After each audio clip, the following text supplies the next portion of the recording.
मेरी बहन का बेटा था 10 साल का, तो उसको डेंगू हुआ था, लेकिन कहीं उसे एडमिट नहीं कर रहे थे। इनका 1,05,000 का डेली का था। बेड का इशू था वहाँ। घर से किडनी भी खराब हो गई। सर ने फ्री ऑफ कॉस्ट सब कुछ करवाया था। 18 दिन वेंटिलेटर पे थे और 1,05,000 का वो आता था, यानी हमसे कुछ नहीं मांगते थे। नहीं, कोई पैसे नहीं देने पड़े हमें और इलाज अच्छे से मिला और वो बेटा ठीक हो गया। अक्सर आपने देखा होगा कि दिल्ली के सरकारी अस्पतालों में इलाज करवाने वाले लोगों की लंबी लाइनें होती हैं। अक्सर यहाँ पर मीडियम जो वर्ग है या निचला तबका है वो इलाज कराने के लिए जाते हैं, और वहीं जो संपन्न लोग हैं वो प्राइवेट अस्पतालों में चले जाते हैं इलाज कराने के लिए, क्योंकि वहाँ इलाज थोड़ा सा महंगा पड़ता है। अब कई बार ऐसा होता है कि ये जो गंभीर बीमारी रहती है, सीरियस हालत होती है, और ऐसे में सरकारी अस्पताल में अक्सर या तो बेड नहीं मिल पाता है, इलाज की सुविधा नहीं मिल पाती, तो ऐसे में मरीज के जो परिजन है और मरीज के लिए बड़ी गंभीर समस्या खड़ी हो जाती है। तो अरविंद केजरीवाल का ये दावा रहा है कि भले ही ये स्कीम अभी तक लॉन्च ना की गई हो संजीवनी वाली, जिसके तहत प्राइवेट अस्पतालों में भी फ्री इलाज होता है, लेकिन उसके बावजूद वो उनकी पार्टी, उनके पार्टी के विधायक और नेता जो हैं आम जनता की मदद के लिए प्राइवेट अस्पतालों में उन्हें इलाज करवाने के लिए, वो भी फ्री ऑफ कॉस्ट इलाज करवाने के लिए वो पूरी कोशिश करते हैं और जनता की मदद करते हैं। तो आज हम ग्राउंड पर आपको इसी दावे की पड़ताल करके दिखाएंगे और लोगों से मिलवाएंगे कि इस पूरे दावे की सच्चाई क्या है। चलिए मेरे साथ। शुगर से किडनी भी खराब हो गई, किडनी में दिक्कत हो गई है, पैरों में सूजन रहती है, सांस की दिक्कत होती है, सांस बंद हो जाता है तो फिर सांस नहीं लिया जाता ना बोला जाता। तो आप बताइए कि मम्मी को आपकी क्या समस्या थी? मम्मा को है ना डायबिटीज़ है और किडनी का दिक्कत होता है, तो किडनी का क्रिएटिनिन होता है ना वो बढ़ जाता है।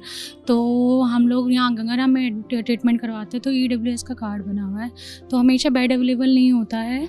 तो लास्ट टाइम पे मम्मी की तबीयत ज़्यादा ख़राब हो गई थी, तो बेड नहीं मिल रहा था, तो दुर्गेश सर से हेल्प ली थी। तो दुर्गेश सर ने हेल्प करी थी, यहाँ जनकपुरी हॉस्पिटल में सर ने एडमिट करवाया था और वहीं ट्रीटमेंट हुआ था सर की हेल्प से। हाँ, आपने उसमें कुछ पेमेंट वगैरह की थी जनकपुरी में? नहीं पेमेंट नहीं करी थी, फ्री ऑफ कॉस्ट था। सर ने फ्री ऑफ कॉस्ट सब कुछ करवाया था, सारा ट्रीटमेंट, मेडिसिन वगैरह, बेड वगैरह जो भी था सब कुछ फ्री था, फ्री ऑफ कॉस्ट था। तो आपने जो यहाँ के MLA हैं दुर्गेश पाठक, उनको अपनी समस्या बताई और उन्होंने जो है फिर आगे की इलाज की जो पूरी प्रक्रिया है उन्होंने संभाली। हाँ जी, उन्होंने ही सारी समस्या का सॉल्यूशन दिया था, उन्होंने ही हेल्प करी थी पूरा। तो अभी तबीयत कैसी है? अभी तबीयत ठीक है, अभी पहले से बेटर है, काफ़ी ज़्यादा बेटर है। तो मतलब दोबारा भी मतलब ऐसा लग रहा है कि अब भर्ती नहीं होंगी या फिर तबीयत खराब हो सकती है? जी तबीयत ख़राब हुई थी, अभी 3 दिन पहले ही मम्मी 2 दिन के लिए एडमिट होकर आई थी। वो डायलिसिस करने के लिए गए थे गंगाराम वाले, मगर ऑयल होता ना वो क्रिएटिनिन मम्मा का बढ़ता रहता है ना, तो उसके लिए कहा था, तो वो डायलिसिस हमने नहीं करवाई है, तो उन्होंने छुट्टी दे दी, उन्होंने नॉर्मल मेडिसिन पे ट्रीटमेंट कर रहे हैं अभी। आंटी जी आपका नाम?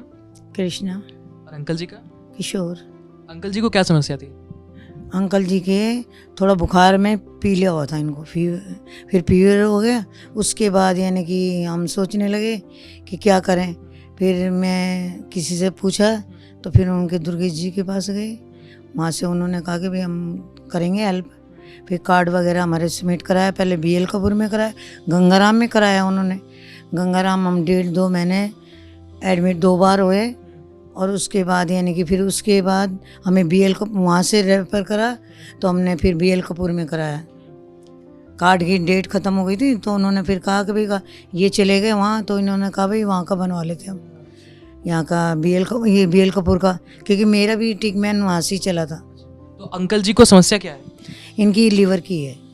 हाँ जी। तो आपका मतलब कुछ खर्चा लगा इसमें, इस ट्रीटमेंट? नहीं, मेरा एक नहीं लगा, इनका 1,05,000 का डेली का था IBLs में।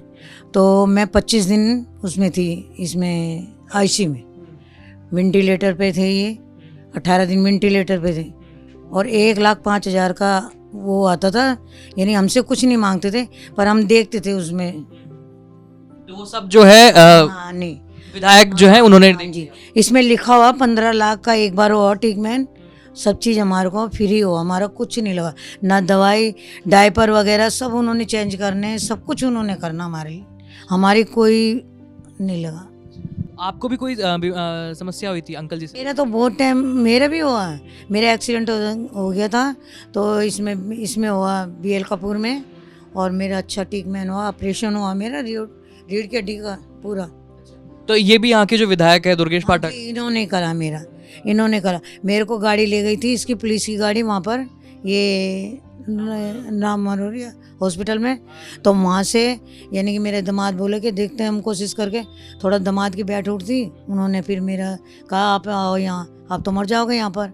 फिर मैं 25 दिन वहाँ रही, मेरा ऑपरेशन हुआ, ट्रीटमेंट बहुत बढ़िया किया उन्होंने। तो वहाँ पे भी जो है आपकी तरफ से कुछ पेमेंट? 1 रुपया नहीं लगा। हाँ जी, 1 रुपया नहीं लगा हमारा तो। और जब भी जाते थे हमें बेड वगैरह, आज भी मेरा ट्रीटमेंट है वहाँ, डॉक्टर बहुत बढ़िया है, बहुत अच्छे से देखते हैं हमें उन्हीं के हिसाब से।